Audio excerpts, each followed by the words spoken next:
And that's why I always say when people want to live abroad, you need to do extended visit. It's not enough to go to a place for 1 week and say, yeah, I could live here. This is where I want to spend the rest of my life.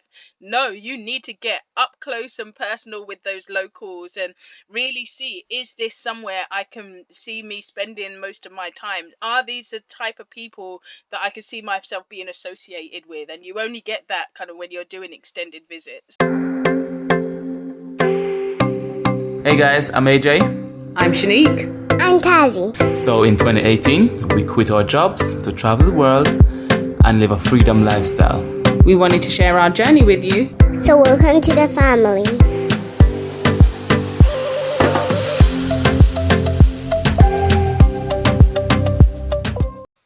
Hey family, welcome back. It's Shanique from FroFamilyTravels with another episode of Black Brits Abroad. I know it's been so long. Let's not even go there. That's a whole other post. But I'm so glad that we're back, and today we're chatting with Carla, and I can't wait to introduce you to her. She is doing some amazing things.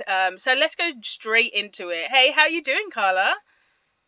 Hey, all is well, thank you. How are you doing? How's everything on your end? Good. Really good, thank you. So, can I ask, where are you in the world at the moment? Oh, I wish I was abroad right now, but I'm in London. So I'm based in London. I have just come back from Morocco. I will be going to Jamaica in a few days. Then when I get back, I'm then going to decide the next country. So maybe the UAE, maybe Dubai, Qatar. I'm going to see what floats my boat for the rest of the year. Amazing. So, sounds like you're nomading for a while. Nomad is my lifestyle. So that's basically it. I could pick and choose where I want to work because I work remotely. So all I need is Wi-Fi, my laptop, and I'm good to go. Okay, so take us back. How did you get here? What made you decide to leave the UK? Okay, so I've always been a traveller since young. My parents used to take me and my siblings traveling every year. And so from young, I've had that travel bug. But then because I realized I'm a virtual assistant, one day I just woke up and thought, oh my God, I can literally go anywhere. And then I booked my first travel. I went to Malta. I think I went to Malta for a few weeks. And I was like, oh my gosh, I could do this anywhere I want. So I came back home, thought about it a bit more. Then I met my clients in like Dubai. I was like, yes, I think Dubai is for me. Then came back and then went to Morocco. And I just feel like I could use this time to explore different countries as well as work from a laptop. I don't need to book time off. I could happily sit on the beach or, a cafe on the beach, tune into the Wi-Fi and do some work for an hour or so, then head on and jump in the ocean, basically. Wow. Was there anything that triggered that thought that you could do this anywhere? Had you seen anything that made you think of that? You know what the strangest thing was? I didn't even know this world of virtual assistants ever existed.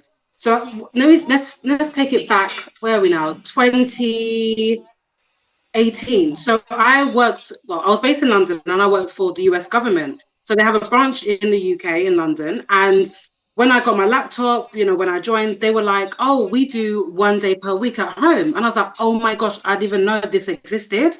So that first day came and I was like, oh my God, I'm at home, la, la, la, la, la. I could get used to it.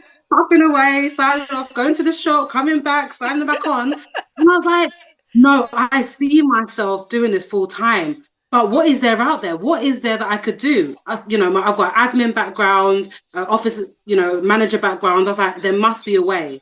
So I kind of went against the rules. I decided to take sick leave. I wasn't sick, but I decided to take sick leave. I don't know if I should put it out there, but yeah, I took, sick leave for 2 weeks.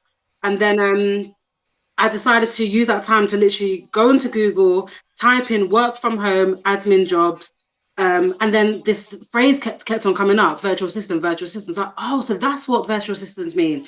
So then I went back into Google, typed in virtual assistant, and then literally there was like hundreds of pages. I applied to literally every single web link that there was that had virtual assistant in. I made up an email template, copied and paste, added my CV.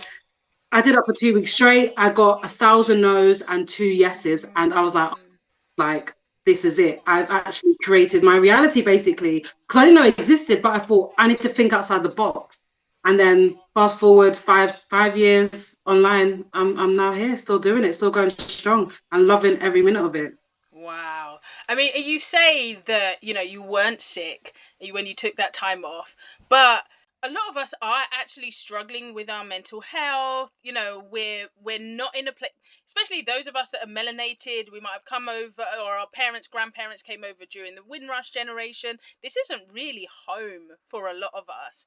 And, that takes a toll on your mental health, on your physical health.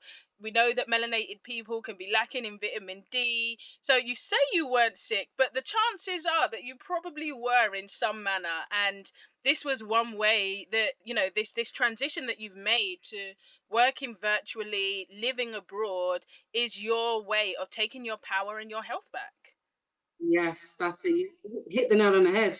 That's exactly that. And to be honest, yes, when I think about it mentally, I was like, I traveled for that job. I traveled 2 hours one way. So I spent 4 hours Mm, a day. yeah, So, especially on public transport, the London yeah. tubes, typically the central line where there's no aircon in the summer.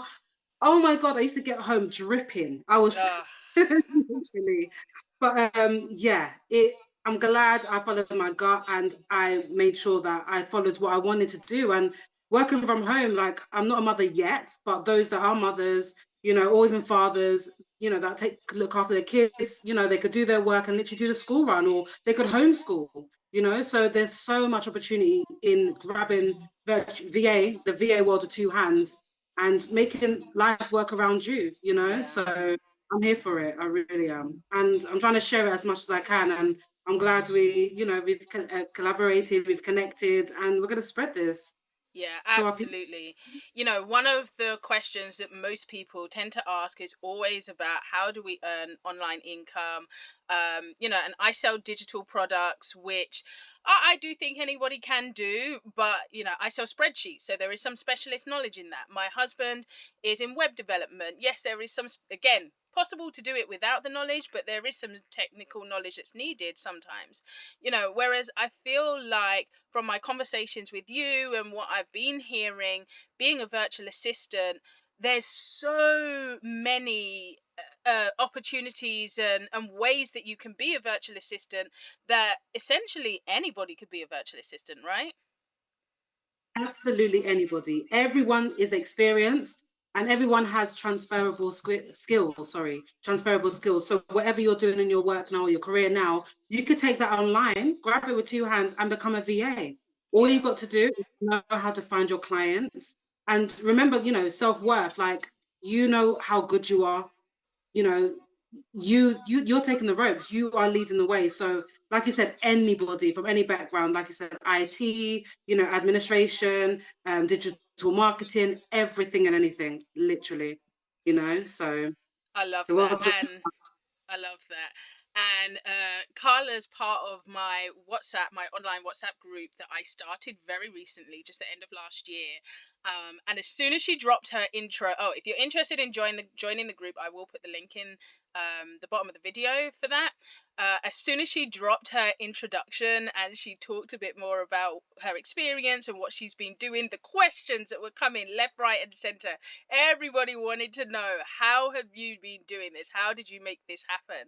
And she's been so giving and generous in her knowledge so far, that I wanted to put together a workshop because there was so much interest in this. So Carla is actually going to be sharing all the ins and outs, all the things that you need to know about being a virtual assistant if it's something that you're interested. So many people have no idea where to start with making an online income, and I think it sounds like being a virtual assistant is such a good way to get into working remotely, and especially working for yourself, and doing things that you are interested in. Well, you get to command what you go into. So if you think that being a virtual assistant is for you, if you're interested in learning how to make an income online that fits around the skills that you already have, again, I'm going to put the details of that workshop in the description for this video. Make sure you click the link and join. If you're a subscriber, you get a discount with that as well. But yeah, make sure you're there. And it doesn't matter if you can't make it live. It's happening on the 17th of February. If you can't make it live, that's not a problem at all, because we'll give you the access to the replay. But I can't wait. I've been seeing the draft to the presentation, and yeah, so much knowledge is going to be dropped here. Yeah, you need to be a part of that. So thank you, Carla, for offering that workshop for us. No problem. It's a pleasure. It's my passion, and I want to share. I really do. And yeah, I'm excited. Bring on the 17th of February, guys. You must join us. You must. You don't want to miss out. I'll tell you that. You don't want to miss out. So tell us more about the countries that you've been living in. You said you were last in Morocco. What did you enjoy most about your time there? It's not a country we typically hear about people living in, so we'd love to learn more. Morocco, where do I start? So to be honest, I use that holiday as a birthday holiday as well. So first half of my holiday was or break was a retreat. So I went to a retreat in the mountains, did some yoga, and I did take time off work then. So there was no clients. It was just basically a focusing on myself. The other half of the time I spent in Morocco was literally working, getting to know the local community, practicing my French a little bit. I've been using Duolingo. So I was like, it's time to start. And it took me quite far. I was impressed. I was impressed. But the main thing with Morocco, I liked, the cuisines, the food, just being somewhere different, someone that's close to home if need be, but also, quality of life, quality of living, I should say. So for breakfast, if I go to the cafe in London, we're talking £10. If I go to breakfast in Morocco, was 50 pence. And I was For like, some wow, insulin, did you have the insulin when you were over there? Oh, I love that. what was that? Sorry. Insulin. Hold on, no. I had, oh my God, what was my favorite dish? My mind's gone blank. It's the pancake, the square pancake. Yeah, insulin. Oh It's my, called insulin, right? If I remember rightly. oh my God. It sounds familiar, but how could I not know this? This was my favorite dish with honey and some sugar Yeah, on the sounds street. right.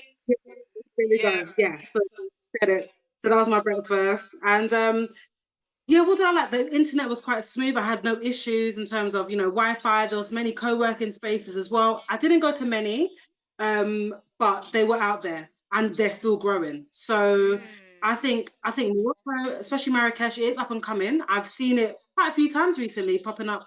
This is the next spot for nomads, etc., etc. I had my time. Would I go back? I don't know yet. There's so much more to explore. But I'll say you won't know until you try, basically. And Absolutely.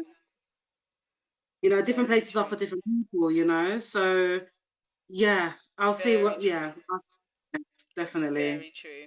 Can you tell what it was like being black in Morocco? That's another question that we get asked very, very often.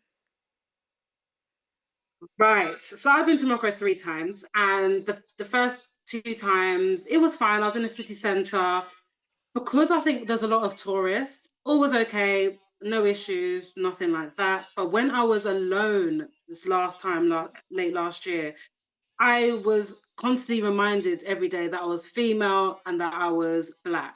And it was kind of tough, to be honest. And this is why I actually left as well. Even though it was leading up to Christmas, I was coming home, but I was ready to leave. So Mm, just the standard, yeah, it was a lot. So let's say I'm in the queue for, to buy some bread.